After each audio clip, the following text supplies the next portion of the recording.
નજર કરીશું, પરંતુ અત્યારે બ્રોકરેજ રિપોર્ટ્સની માહિતી લઈએ. તૃપ્તિ ફરી આપણી સાથે જોડાઈ ગયા છે. અગેન ગુડ મોર્નિંગ તૃપ્તિ. અને કયા સ્ટોક્સ છે કે કયા સેક્ટર્સ છે જે બ્રોકરેજ હાઉસીસના આજે રડાર પર છે?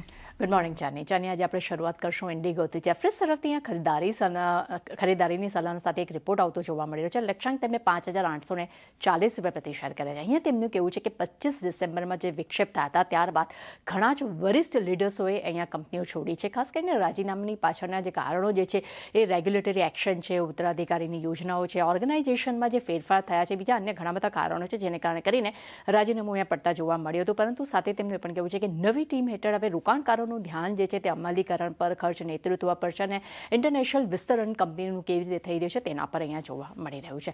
ત્યારબાદ કોનકોર પર નજર કરશું. જેફરીઝ તરફથી ખરીદારીની સલાહ સાથે અહીંયા લક્ષ્યાંક વધારીને ₹650 પ્રતિ શેર કરવામાં આવ્યા છે. અહીંયા તેમનું કહેવું છે કે ઓછા ખર્ચ અને સારા વોલ્યુમથી Q1 એપિટા અનુમાનથી ખૂબ જ સારા રહ્યા છે. 2% વોલ્યુમ ગ્રોથ સાથે અહીંયા ઇન્ડસ્ટ્રીનું આઉટ પરફોર્મ અહીંયા કરતું જોવા મળી રહ્યું છે. પરંતુ અગર જો ઇન્ડસ્ટ્રીનું વોલ્યુમ જોઈશું તો તે ગ્રોથમાં લગભગ 4%નો ઘટાડો જોવા મળ્યો છે. પરંતુ મેનેજમેન્ટને FY27ના વોલ્યુમ ગ્રોથ વધીને લગભગ 18% કરવાના તેઓ અહીંયા અપેક્ષા રાખી રહ્યા છે. પોલીકેપ પર નજર કરશું. CLSA તરફથી આઉટ પરફોર્મ રેટિંગના રિપોર્ટ સાથે લક્ષ્યાંક અહીંયા તેમને ₹10,150 પ્રતિ શેર કર્યા છે. અહીંયા તેમનું કહેવું છે કે કેબલ્સ અને વાયર્સ બંનેમાં જ એક મજબૂત ડિમાન્ડ્સ અહીંયા જોવા મળે છે, જેનો સીધો ફાયદો જે આવનારા સમયમાં કંપનીને થશે. FY26-30 સુધીમાં અહીંયા 17% CAGR આવકના અનુમાન રાખી રહ્યા છે, 15% તેઓ નફાના અનુમાન તેઓ રાખી રહ્યા છે. સાથે તેમનું એ પણ કહેવું છે કે મજબૂત ડિસ્ટ્રીબ્યુશન નેટવર્ક જે છે તે કંપનીને મોટી તાકાત અહીંયા બનતી જોવા મળી રહી છે અને એક્સપોર્ટ બિઝનેસની ગ્રોથને એક સારો સપોર્ટ પણ મળી શકે છે અને લાંબા ગાળા માટે આ સેક્ટર જે એક લીડરશિપ તરીકે અહીંયા યથાવત પણ તેઓ અહીંયા જોઈ રહ્યા છે. ત્યારબાદ નજર કરશું RR કાબેલ પર. અહીંયા સિટી તરફથી બ્રોકરેજ રિપોર્ટ આવતો આપણને જોવા મળી રહ્યો છે. અહીંયા ખરીદારીની સલાહ સાથે લક્ષ્યાંક તેમને ₹3,000 પ્રતિ શેર કર્યા છે. અહીંયા તેમનું કહેવું છે કે કંપનીની એપિટા, આવક, નફો બધા જ ફ્રન્ટ પર કંપનીના પરિણામ સારા રહ્યા છે. વાયર્સ અને કેબલ્સ બિઝનેસમાં પણ મજબૂત ગ્રોથ જોવા મળી રહ્યો છે. FMEG બિઝનેસ જે છે અહીંયા તે પણ અહીંયા બ્રેક ઇવન તરફ પહોંચવું જોવા મળી રહ્યું છે અને આવનારા સમયમાં 20% ગ્રોથના અનુમાન પણ અહીંયા મેનેજમેન્ટ રાખી રહ્યું છે અને મજબૂત આઉટલુકથી FY27-29 દરમિયાન તેઓ અર્નિંગ્સ અનુમાન લગભગ તેમને 4-6% અહીંયા વધાર્યા છે. CLSA તરફથી પણ અહીંયા RR કાબેલ માટે આઉટ પરફોર્મ રેટિંગના રિપોર્ટ સાથે લક્ષ્યાંક તેમને ₹2850 પ્રતિ શેર કર્યા છે. અહીંયા તેમનું કહેવું છે કે મજબૂત ડિસ્ટ્રીબ્યુશન નેટવર્ક અને એક્સપોર્ટથી કંપનીને સારો ફાયદો થઈ શકે છે. ઇન્ટિગ્રેટેડ મેન્યુફેક્ચરિંગથી મોટો ફાયદો થઈ શકે છે અને ખાસ કરીને FY26-30 માટે તેઓ 18% CAGR અને 24% નફાના CAGRના તેઓ અનુમાન રાખી રહ્યા છે.